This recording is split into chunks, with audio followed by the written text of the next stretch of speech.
How did one of the biggest silent film actors in Hollywood at the time end up in a grape trial? Child, if you want to know more, then keep watching. Roscoe Fatty Arbuckle was born March 24th, 1887, and passed away on June 29th, 1933, at the age of 46. He was known as an American silent film actor, director, and screenwriter. He mentored Charlie Chaplin, which we'll do a separate video on Mr. Charlie because he's a Geppetto. And he also mentored Monty Banks and Bob Hope. He was popular in silent films in the 1910s and one of the highest paid. So he was on top of the world at this time. So what happened to him to make him lose everything? Well, it all started in the summer of 1921. He was a big star for Paramount Pictures. He was being paid $3 million over 3 years to star in 18 silent films, which at that time that was unheard of to be paid that much money. He had just signed another $1 million contract with Paramount. He had a popular film which was out in the theaters called Crazy to Marry. His friend Fred Fishbach planned a huge party to celebrate in the St. Francis Hotel in San Francisco. The party was supposed to last 3 days. However, Fatty ended up being held without bail for the slaying of a 25-year-old actress named Virginia R. His movie Crazy to Marry was pulled from theaters immediately when this all came out.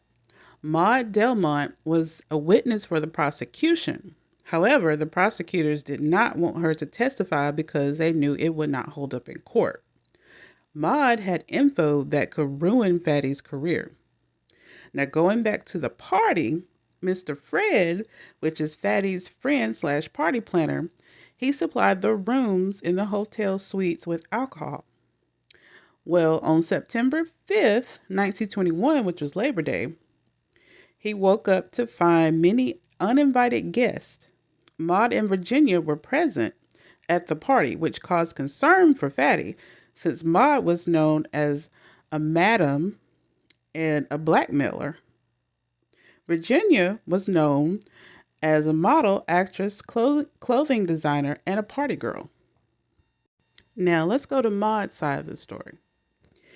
She claimed that Fatty and Virginia had a few drinks together. He pulled the actress into an adjoining room saying, "I've waited for you 5 years and now I've got you." After half an hour or so, Maud heard Virginia scream. Maud knocked on the door and later kicked at the door. After a short pause, Arbuckle came to the door in his PJs, wearing Virginia's hat with a grin on his face. Behind him, Virginia was sprawled on the bed, moaning. "Arbuckle did it," she said, the actress. Virginia was taken to another room where a doctor attended to her. A few days later, she was taken to the hospital where she later passed on September the 9th of a ruptured bladder. Ouch. This story was all over the papers. The newspapers wrote that while Fatty was SAing Virginia, the overweight man ruptured her bladder. So, in other words, they claimed he was so fat when he got on top that he popped her bladder. It's kind of funny. So, rumors began that he committed, how can I say this? Sexually deviant acts. Fatty turned himself in and was held in jail for 3 weeks. His lawyer urged the public not to rush to judgment and that Fatty was innocent. When Fatty made his statement, he said that after a few drinks, Virginia became very hysterical. She claimed she couldn't breathe and tore off her clothes. Fatty claimed that at no time was he ever alone with her. He said he had 2 witnesses. Fatty said he found Virginia in his bathroom vomiting. He, along with other guests, tried to help her. They got her a room of her own so she could recover. Arbuckle was charged with manslaughter and scheduled for trial in November. DA in San Francisco, Matthew Brady, saw this as an opportunity to jumpstart his political career. Unfortunately, he was having issues with his star witness, which was Maud. Her story on how long she had known Virginia changed constantly. Maud had a criminal history of fraud and extortion. Maud procured young women for parties where wealthy male guests soon found themselves accused of rape and blackmailed into paying Maud. Also, Maud had sent telegrams to attorneys in both San Diego and LA, which read, "We have Roscoe Arbuckle in a hole. Here a chance to make some money out of him." Still, Brady, the DA, proceeded with this trial. The newspapers believed Maud's version and kept hounding Arbuckle. His poor reputation suffered. His friends even tried to vouch for him, but it didn't work. Charlie Chaplin was one of the ones who vouched for him.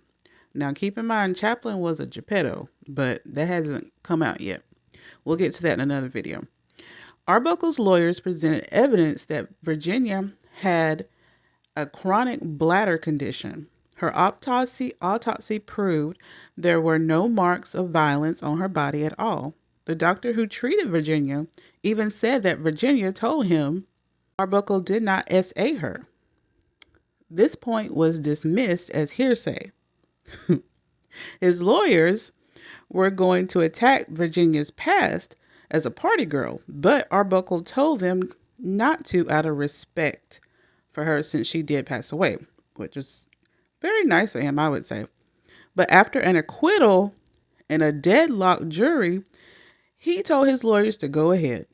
He spent $700,000 on defense.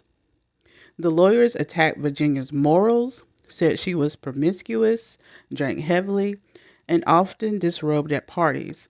They went on to say she had an illegitimate daughter and had abdominal attacks.